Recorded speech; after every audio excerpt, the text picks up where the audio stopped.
अगर मैं आपसे कहूं कि आपके हाथ में जो कागज है वो चांद तक पहुंच सकता है, वो भी सिर्फ 42 बार मोड़ने से, क्या लगता है आपको? ये पागलपंती बात है या पागलपन है? लेकिन ये मैथ और फिजिक्स का सबसे बड़ा माइंड ब्लोइंग फैक्ट है। और आज मैं आपको दिखाऊंगा कि कैसे 0.1 मिलीमीटर पतली कितना बड़ा मोटा कागज बन सकता है, लाखों किलोमीटर की दूरी तय कर सकता है। तो चलिए शुरू करते हैं। देखिए, एक साधारण A4 साइज की जो पेपर होती है, जो कागज होती है, उसकी मोटाई लगभग में 0.1 मिलीमीटर होता है। यानी 1 मिलीमीटर में 10 कागज रखे जा सकते हैं, बिल्कुल बाल जितना पतला। अब सवाल यह है कि जब हम इस कागज को मोड़ते हैं तो इसमें क्या होता है? हर बार जब आप इसे मोड़ते हैं, जितना बार मोड़ते चलते हैं, इसकी उतनी मोटाई दोगुनी यानी कि डबल होती जाती है। इसे कहते हैं घातांक वृद्धि। मैं एक उदाहरण देकर बताता हूं। जैसे 0.1 mm, इसको अगर डबल किया जाए कितना होगा? 0.2 mm।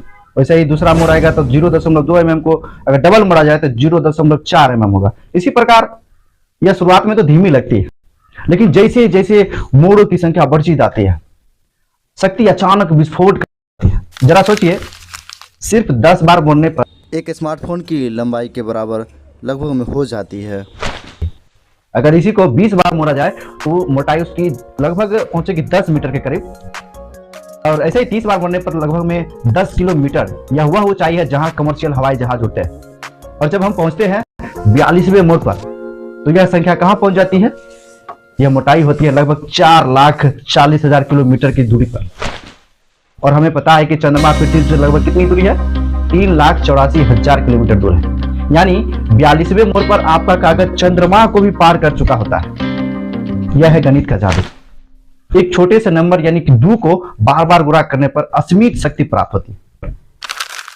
यह एक खूबसूरत थ्योरी है, लेकिन वास्तविकता में इंसान या मशीन इस कागज को 7 या 8 से ज्यादा बार नहीं मोड़ सकता है। तो इसका कारण क्या हो सकता है? देखिए, इसका कारण है ऊर्जा और बल यानी कि फोर्स। जब आप हर बार कागज को मोड़ते हैं उसकी मोटाई दोगुनी होती जाती है। उसे मोड़ने के लिए जो जरूरी बल होता है वह हर बार दोगुना नहीं होता, बल्कि घातांक रूप से बढ़ जाता है। 7वां या 8वें मोड़ के बाद कागज इतना सख्त और कठोर हो जाता है कि आपको उसे मोड़ने के लिए एक छोटी कार की बल की जरूरत बराबर होती है।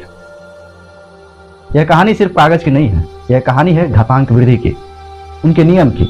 यह नियम यह बताता है कि कैसे छोटी शुरुआत भी लगातार और नियमित वृद्धि के साथ अकल्पनीय परिणाम दे सकता है।